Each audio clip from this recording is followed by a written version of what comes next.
Knowing how to administer first aid is an important skill to have.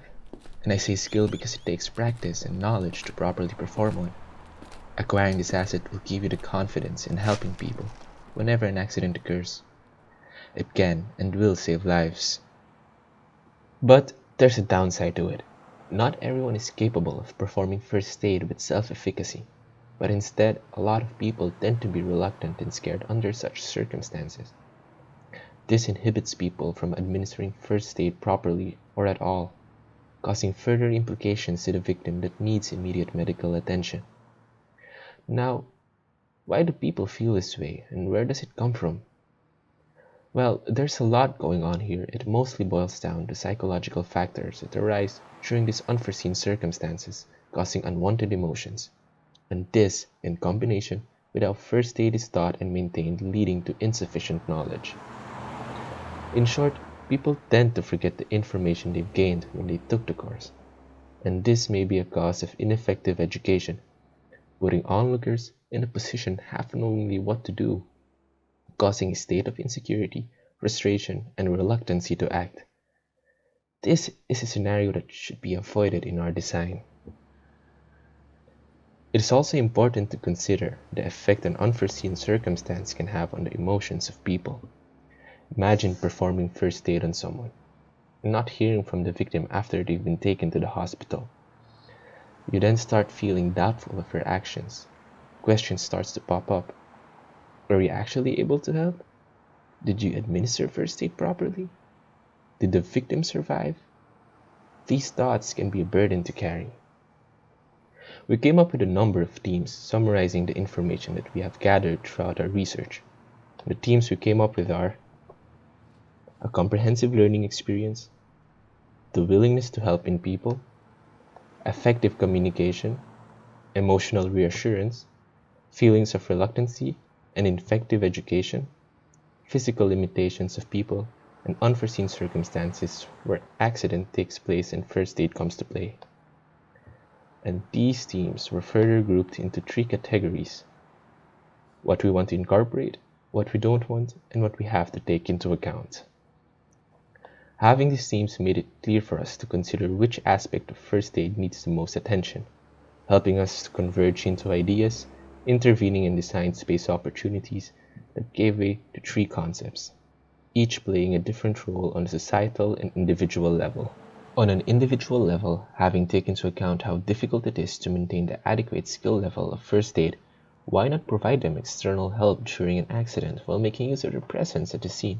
With a body cam that is easily attachable to the person's body, a live image is being sent to an external operator that advises the people what to do in an event of an accident, using the hands of onlookers as tools to operate in the scene.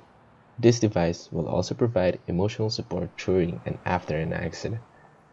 And to tackle the problem at its core, which is education, how can we ingrain first aid in people's lives?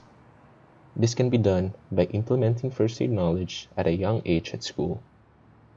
Having an infrastructure to begin with, there are many design opportunities to work on, such as a play doll that raises awareness about first aid, engaging kids to understand its basics and form it into a habit.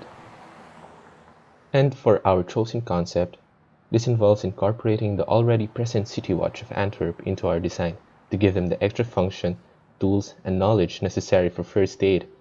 With a recognizable vest and being omnipresent in a city, people will feel safer in their environments.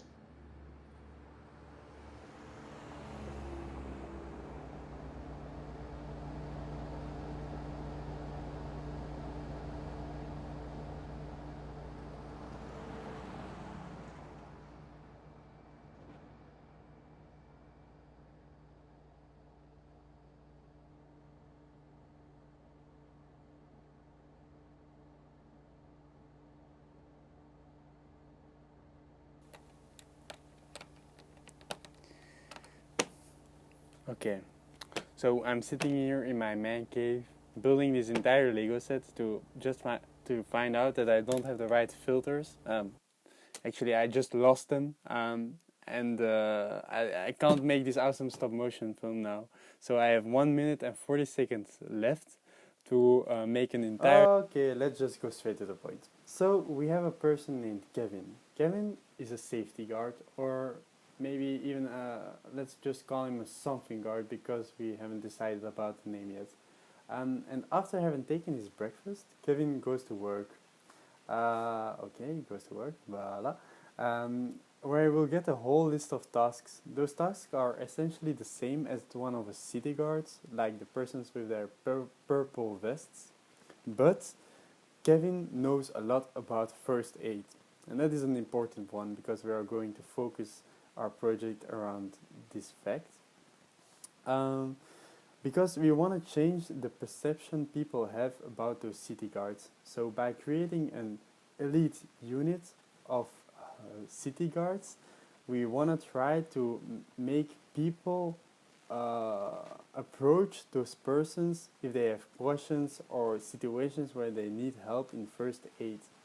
Also, their presence in the streets can increase the health of a city because they are more prone to assist in a situation and can assist even in those first 10 minutes before the paramedics arrive. The next step is conducting more desk research and interviews about the City Watch. Once we have enough information, we will be looking into more design opportunities, such as how certain products can be combined with a service, while evaluating their effectiveness. This is to make sure that we don't start prototyping with a vague and incomplete solution. We want to make sure that the product that we will be designing is as in-depth as possible.